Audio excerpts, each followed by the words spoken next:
Just as this year's theme on the 16 days of activism against gender-based violence suggests, it has given us another opportunity to unite for actions against gender-based violence.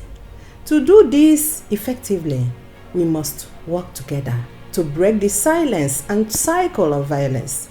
We must act now to end all forms of abuse and violence, and this means that we can no longer look away, but ensure that the perpetrators, even our government, are held accountable. The fight and the creation of awareness against gender-based violence has become very, very important, and we must pursue it. My call to everybody is to ensure that we protect so that it doesn't happen. And should in case it happens, the rights of the victims must be pursued. And more awareness for those who commit the offense needs to be done so that we curtail and reduce the number of gender-based violence in our various communities in our countries.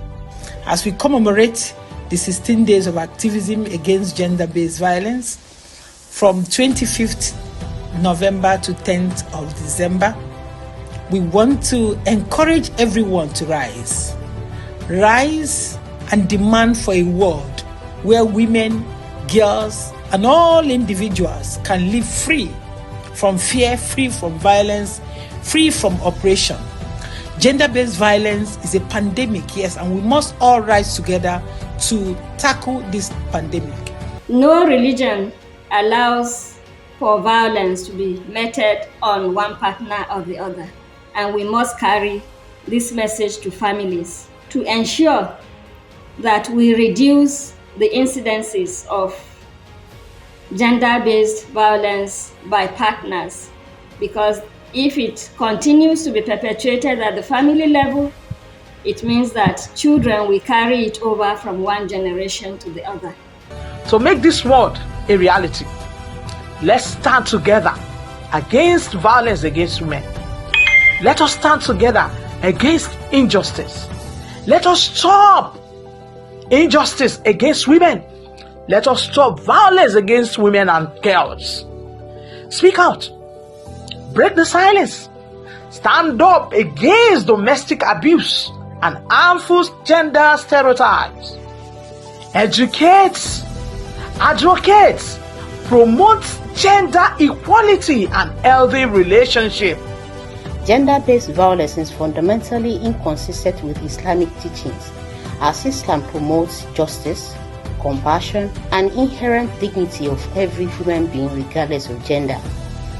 In the Holy Quran, chapter 17, verse 70, Allah says, "We have certainly honored the children of Adam." This verse emphasizes that every person, regardless of gender, deserves respect and dignity. Violence against women and girls debates their true sense of belonging. I am therefore calling on our religious leaders, government at all levels, as a matter of urgency, to pay more attention on the elimination of gender-based violence and allow the woman to blossom, because that is the only way we can see the woman for who she is. Let's join hands and create a world where every woman and girl feels safe, valued, and empowered. The issue of bandits who go knocking at the doors of families at night in the rural villages to borrow their wives. These wives are their wives or their daughters. These females are taken to the bush to be raped. That is the highest form of gender-based violence. I wish and pray that the government of Nigeria, in collaboration with global partners, will be able to take action on this. It is getting out of hand. Women and girls in rural areas have become very vulnerable to these violations. My faith as a Christian has made it even a point of duty to engage actively on this campaign on a daily basis. Therefore, there is no longer any excuses for you or me not to become an active part of this struggle.